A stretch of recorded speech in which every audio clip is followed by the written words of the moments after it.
yes, 33.77 Ghana cedis accrued to the state. In 2024, we have 156,754,274.46 Ghana cedis accruing to the state. The total is 208,244,113.23 Ghana cedis in total by way of this particular tax. This information we are getting from the Ghana Revenue Authority. I see. So if you want to place this side by side with what the former finance minister is telling us, it does appear that maybe he was not referring to this particular tax, but if he was indeed referring to this particular tax, this is the data that we have by way of that. So those who were asking questions, where did our money go? According to the GRA, this is how much collectively by way of contributing to that tax handle, this is how much money came to the state as a result of that, Alfred. I see, but based on the face of this document and the information that you have from the GRA's own sources, what's the verdict on the former finance minister's statement? Was the betting tax collected or not? Betting tax, as he said at Parliament, in the video we just saw, is what we just showed. So indeed, it was implemented, it was collected, and money accrued to the state, as we have shown from the GRA records. Well, let's put that on the screen, and that's what you highlight in red. Yes, that's what's highlighted in red. I see. So those are the figures. So in 2023, you had the over 51 million, in fact, over 51.4 million. Yes. And then in 2024, we saw this. I see. But Alfred, it does not end here, because subsequently, the former minister made an attempt to clarify this position. However, when after what he said in after Parliament, this, he made a post. Where? He made a post on Facebook where he had indicated what exactly he meant by the betting tax was not implemented. I see. So if you read that particular one, you would see that he tries to create a distinction between winnings from lotteries and then betting tax. And he says that the finance minister today on the floor of Parliament said the tax was going to be exempt on winnings from lotteries and not betting tax. The winnings from lotteries, as he explained, meant that was tax that was supposed to be on you winning by way of staking lotto, as in the context of a private lotto operator or those that are regulated by the National Lotteries Authority. Right. However, like I explained earlier, when we look at the law that establishes this same tax we are talking about. So this is the act. If you look at the long title, so the long title basically talks about the description of the law and what it seeks to do. It says, among other things, that it was to introduce a withholding tax rate on the realization of assets and liabilities. Forget this part. Now, emphasis on winnings from lottery. You would not see betting here. It ends here. It says, and on winnings on lottery. Right. Now, what's important is that when you look at it, where they made an amendment to now insert winnings from lotteries under Section 6 of the Parent Act. And the Parent Act says the income tax law. Under this income tax law, Section 6 talks about taxing income from investments. So by inserting winning from lotteries, it meant that we're treating winnings from lotteries as income from an investment. Now, the law does not end there. The law goes on to now define what lottery means. So it says that lottery means a scheme whereby rights are sold to take part in a draw by lots for a prize, including betting, gaming, and any game of chance. This means that when we talk of earnings or winnings from lottery, it includes betting, gaming, and any other game of chance. It is for good reason that when the GRA issued its amended practice note on how to go about the implementation of this particular law, it did indicate that for the purpose of the practice, lottery operations from which you would find your earnings or your winnings from lottery include all of these. 1, sports betting, casinos, route operations, remote interactive games, marketing promotions, national lotto betting, private lotto betting, other games of chance. So where winnings from lottery is mentioned, it's supposed to include winnings from betting, other games of chance, including marketing promotions. If we decide right now to ask viewers to call in to say maybe guess Alfred's nickname for a prize, and somebody is able to get it right, that prize, ideally under this law, should attract. But we have not implemented a lot of these, except the betting, the sports betting. I see. So if the minister today scraps or says that the tax on winnings on lotteries is scrapped, it presupposes that it goes with all the things that is made up of this. So that distinction does not even arise. You'd find the former Director General of the National Lotteries Authority also trying to create a distinction. But for the purposes of the tax law, as we have shown here, where they talk about winnings from lotteries, it includes betting. And the law, it's on our side when it comes to that. I've shown that clearly in the GRA practice notes. That is also found in the income tax amendment, which was amended to include this betting tax or lottery winnings from lottery tax that we are now talking about today, Alfred. Well, but people who engage in this sports betting and they win, I mean, they have evidence of their winnings being taxed, is it not? I mean, that's some evidence to say that the betting tax was implemented. Yes, so that's why we took it step by step. That is evidence. So the if you second leg of it before you, I mean, and you are watching us right now, was any tax deducted from your winnings? Yes or no? Are you able to testify to that? No, because I am able to testify on behalf of some of my colleagues who have, because they have shown me evidence of that deduction that has been made. So and even beyond that, was implemented. We have shown numbers from the GRE. Right. But now the contention, where the conversation is going now, is the distinction between whether it is a lottery tax or it is a betting tax. And that is why we have taken time to explain, showing what the position of the law is, showing what the GRA itself has directed its people to do, and what the definition of winning from lotteries mean, so that we can put the conversation in a proper context. Alfred. Well, interesting. Then, and this is verifiable data that our viewers can check as well, and the GRA site. And also on 3news.com? Exactly. This is public information. It's public information. Yes. Okay. So, well, let's stay a bit further on this and talk about the budget and also other areas of concern, especially for stakeholders. Dr. Edu Osusakodiye is a senior lecturer, an economist at the University of Ghana Business School, is joining us on Zoom in a bit to have a conversation on this. But Dr. Stephen Amoah, who is the Nshiaso Member of Parliament, a former Deputy Finance Minister himself, also spoke to us in Parliament yesterday, that's earlier today, after the budget was read. Take a look.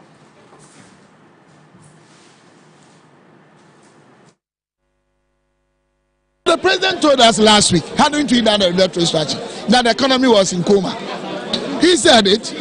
Now, after 1 week, the real official figures are showing that we have performed better than they handed over to us. Another thing is that the target they have set, their own target, they are setting GDP target of about 4% or 4.4, lower than they have inherited.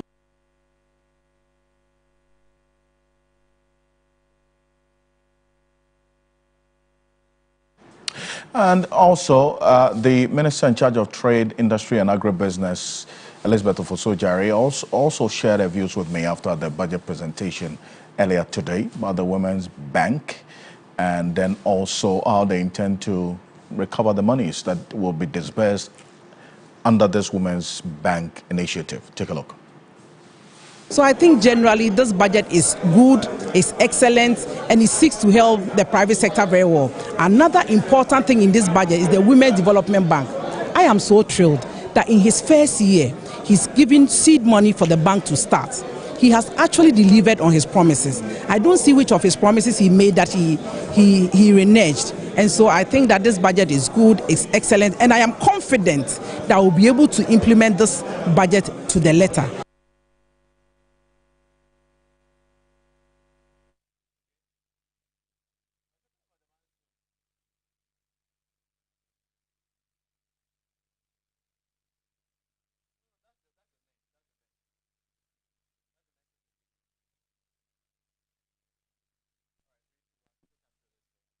And let's get a bit more into this. Dr. Edu Susakode is joining us right now. Dr. Susakode, I appreciate your time. Thank you for joining us here on Ghana Tonight. I want to find out from you, first of all, you had proposed that the mining sector should be an area that government can look to rake in more revenue.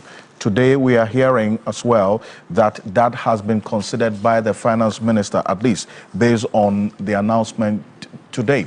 How does that strike you? Because the mining sector stakeholders are also saying that that's going to increase for them the cost of doing business and reduce the revenue that comes to them. The mining sector is lucrative. They earn supernormal profits. So I'm not sure these new tax handles will be a burden on them. I also advocate an increment in the royalties that they pay to us. If COVID-19 could raise exactly almost the same amount as the royalties in the minerals could raise, then a lot is more to be desired. So I feel that it will not be an overburdening issue on them. It may not affect their profits margins that much.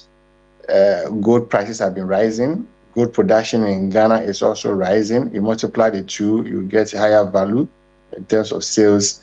And so they should also, as the former finance minister would say, burden share. They should try and also share in the burden. First of all, they must understand the difficulties that the economy is going through. And the only sector now in the economy which is growing very well, even in the IMF document, they projected an average growth of 12%, is the extractive sector. And so if the economy is not doing well and you find yourself in a sector that is growing so well and you contribute a lot to GDP, then you must also contribute so much to revenue. I don't see why other countries like Botswana and Nigeria would raise more than 50–60% of their revenue from the extractive sector, and Ghana's extractive sector is raising just 15% to the revenue, and we have to do something about it. So I think they should understand the conditions in which we find ourselves. If in future our economy picks up and cost of living has reduced and other things are okay, maybe we can come for a downward revision of the taxes. So for now, I believe that diplomatically they should burden share and understand the position of government and the position of the economy.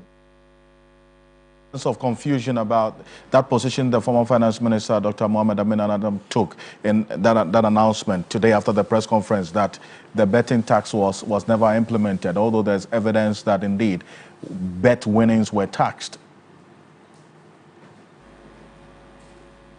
What was your question? I was asking about the betting tax. Today is one of the number of taxes that the finance minister announced that will be scrapped. After that announcement, the former finance minister indicated that the betting tax was never implemented. Subsequently sought to clarify that. But how did that strike you hearing this? Well, I was surprised because both are parliamentarians and there should not be any ambiguity about whether something is passed or something is implemented. On one hand, the understanding is that if something is passed by Parliament, then it's being implemented. But the other group or other school of thought is telling us that it's one thing passing it, and it's another thing implementing it. So this is where the bone of contention is. So I believe that the difference between passing and implementing should be made clear to us by parliamentarians. They know the rules of governance. So so that is where the confusion is, passing and implementing. But whatever the case may be, I think that even Dr. Bawumia from the MPP indicated that he will abolish those taxes. Again, the confusion is coming from whether one is referring to the lottery tax or one is referring to the sports bet tax. And my understanding is that there are two different things. So we must be clear on our mind. As it stands in the budget, it looks like they are talking about the two. But I think the MPP is just trying to remind them that the two are different tax handles. So I believe that the definition of the law as it stands now when it comes to lotteries includes the betting. And Dennis ran through the law as it stands now in clear letters. Okay, thanks to Dennis for clarifying that. So now we know that if you are talking about lottery, we are talking about everything together. So my understanding from the budget is that it's everything together. And so if they want to abolish everything, they must be clear. But sometimes when you are dealing with law, there must be no ambiguity. You must be clear on your mind that whatever whatever term you're using must be defined. If you say betting tax, so then it includes lotteries, or lottery is different from the betting. But again, like I said, my understanding from the budget is that they are talking about the two.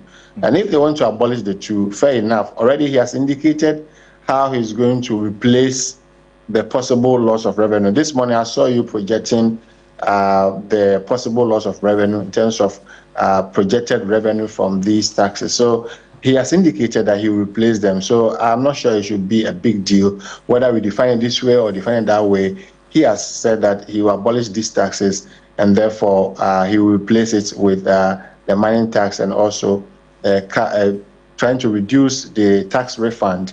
And so going forward, I don't think that we should be making pronouncements that will leave much to be desired, that will leave more room for definitions and interpretations and all that. We should be all clear on our minds.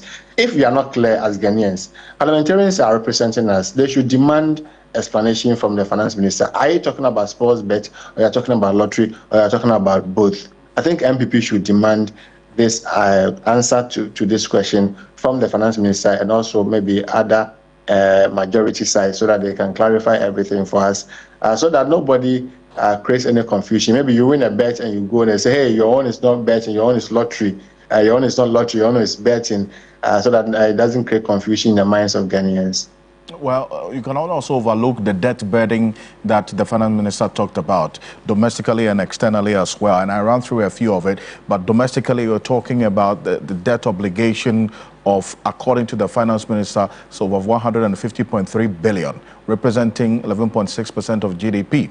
In the domestic debt service obligation, and for the external debt service obligations, we're talking about some $8.7 billion. That's about 10.9% of GDP. That's concerning, is it not? Yeah, it's concerning. We all remember the debt restructuring, both from the domestic debt, and then after that we turn our attention to the external debt. What we enjoyed during the period of 2023 was a postponement of some of these interest payments. Now they are due, and I think a greater part of it are due in 2027 and 2028. So hopefully by next year, from next year going 2026, 2027, 2028, our economy would have picked up and growth would have picked up for government to raise enough revenue to pay these things. But in the meantime, this year's repayment is going to be a huge task on government, but we have to pay. I mean, nobody borrowed on our behalf. We borrowed in the name of the Republic of Ghana. When Nigeria is capping their debt to GDP ratio at 40, there's no capping for us. We kept on borrowing and borrowing and borrowing, so it's now time for us to pay. Between 2006 and 2022, the revenue had increased by just 4,000%. Meanwhile, our debt accumulation had increased by 11,000%. So as a country, we kept on borrowing and borrowing and borrowing. We paid more attention to borrowing and left domestic revenue. And then we turn our attention to the capital market, and the capital market door is shut to us, asking us to come back home to raise revenue. Right. So as I always say, we cannot run away from domestic resource mobilization. You can run to wherever you want to run to borrow. You will still have to come home and raise revenue to service your debt. Right. Now, the only back to the same point where we've always been advocating that we must mobilize resources domestically to service our debt and to finance development. Dr. Duosusako, I appreciate your time on this. Thank you, as always. Thank you for joining us here on Ghana Tonight. He is an economist and a lecturer at the University of Ghana Economics Department. And for the many who are watching us who have engaged at one point in time or the other in sports betting, number of messages saying that the evidence of whether or not the betting tax was implemented in the past by the previous administration is the deductions that they suffered when they won the bets. And that's what a number of you have been sharing with us on our Facebook page. We'll take note of that. Right after this quick break, we have an update for you on the criminal, in fact, still on the budget. We get into matters of the education sector because there's some provision in there as well for you. After this quick break, stay with us.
Welcome back. This is Ghana Tonight. Let's get into another aspect of the budget presentation. That's on education. The finance minister talked about the free senior high school policy and other areas of funding for that policy. Take a look.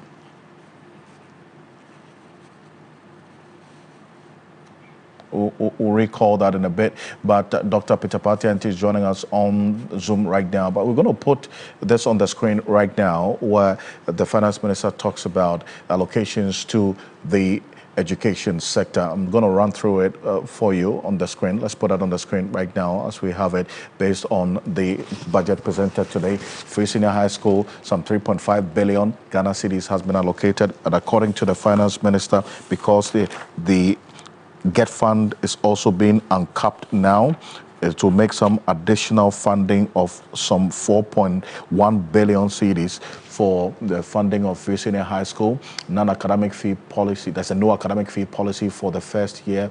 That's level 100 tertiary students. 499.8 million, that's the costing to it. Free textbooks, 564.6 million Ghana cedis, and this is from kindergarten right to the senior high school. Free textbooks, set of textbooks to be distributed to students. A school feeding program as well, 1.788 billion. And then also we have the capitation grant, which has been in arrears for, we understand, almost 2 years now. And we understand some 145.5 million Ghana cedis has been made available for the capitation grant, and how much arrears stands on the books now is an issue we have to look at, and whether this amount will clear the arrears and still make some monies available for this academic year is also one thing that we have to get into in coming days. The teacher trainee allowances, nurses trainee allowances also got a share in there. So we're talking about some 7.18 billion in terms of the total allocations for the education sector. This is different from disbursement. This is just projected figures as we're seeing right now. And Dr. Peter Patianti is an educationist, also executive director of the Institute for Education Studies. Dr. Anti, thank you for joining us here on Ghana Tonight. First of all, find out from you if this budget, as was spelled out today, and the amount as allocated to the education sector met the expectations of you, the stakeholders. Thank you very much, Alfred. And yes, I think that the budget statement looks promising. It touched on some of the issues that we have raised over the years. The biggest among them is the sustainable funding for free senior high school. We've talked about capitation grant. We've talked about school feeding. We've talked about the challenge with textbooks in our schools. So it was refreshing listening to the finance minister touch on these things, and one of the things that gladdened my heart was the provision made for free sanitary pads for girls. This has been a campaign that we've had for almost like 8 years now, and it gladdens my heart that finally something like this is going to happen. So it looks promising, but just as you said, allocation is different from disbursement. So we would have to follow through to ensure that the amounts that have been allocated are rightly disbursed to the appropriate areas. Looking at the free senior high school, and that's one area of focus for you. Some 3.5 billion. We understand that because of the uncapping of the Get Fund, additional 4 billion could be made available for the free senior high school policy as well. Now, you've been part of the dialogue, the engagement in the education sector that this administration started.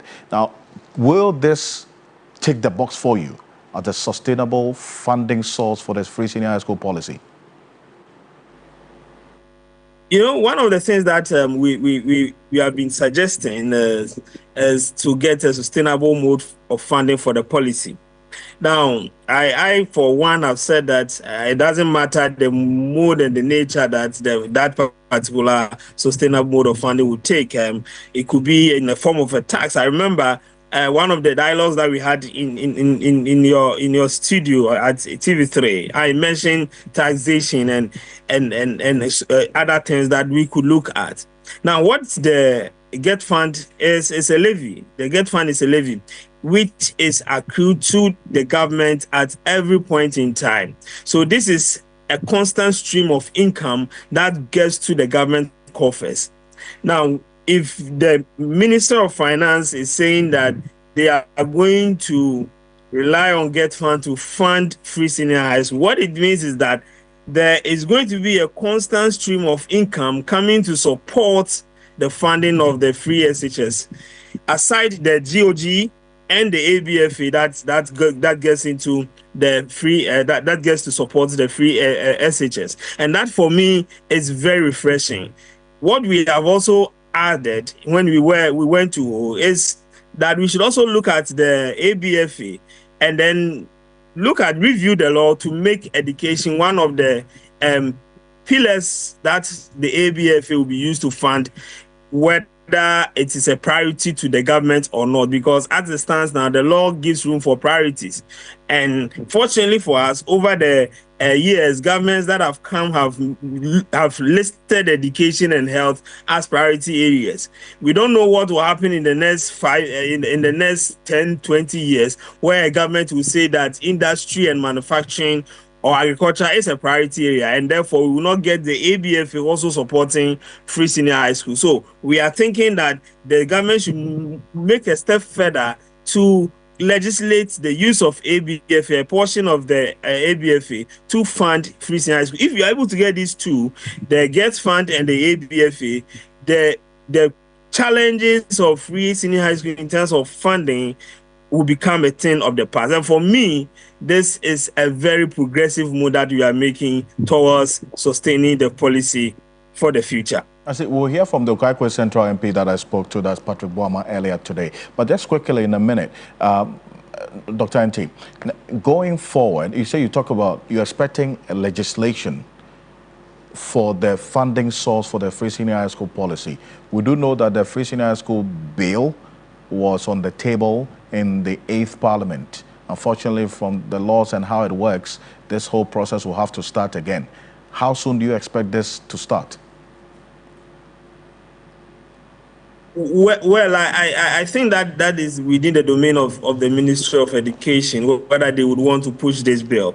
But what I'm thinking is that they could still amend the Petroleum Act and then look at how the ABFA is supposed to be treated. Just like they said they are going to do some sort of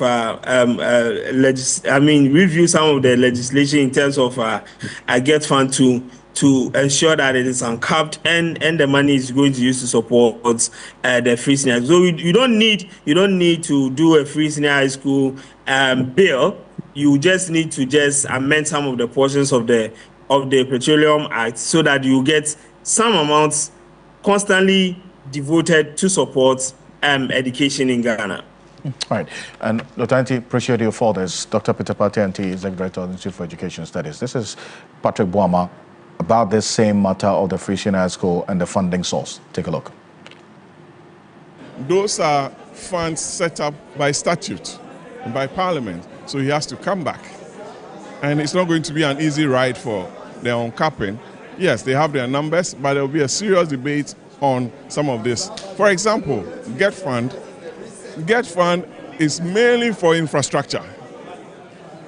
If you say you are going to fund free SHS from Get Fund, then it's misplaced, because the funding for free SHS is from the goods and services budget of the ABFA, that's the annual budget funding. You understand? So when you do that, you seek to throw dust into the eyes of the people who don't even understand the budgeting process. You understand? So Get Free SHS was funded from the annual budget funding program. That's from the oil revenue. ABFA, yes. From the oil revenue. But then again, we saw that even with the funding from the ABFA, there were still challenges with the implementation of the free senior high school policy, which you concede. That is not in doubt. So if there's additional funding, is that not welcome news? Then he needs to do the right thing. Increase the funding sources from the ABFA for free senior high school. Focus on, my brother, listen, focus on using the freed funds from the GET Fund to support the infrastructure programs of government and what government the MPP left, so that you wouldn't have projects dotted around the country. You and I know that the Minister of Education said, oh, we have about 5,000 schools under trees. Most of these things can be completed or funded from infrastructure budget of the GET Fund. So we need to prioritize and place where we want our programs to achieve the needed results. I'm not questioning him, he's a minister, but I'm telling you that those programs were funded from the ABFA and they were successful. Boama there. You're so live here on Ghana Tonight. I want to say thank you so much for staying with us, and join us same time tomorrow for another conversation. As always, proudly brought to you by Flamingo Paint and Kel Charcoal Toothpaste. Have a good night. Ghana Tonight is brought to you by Flamingo Paint.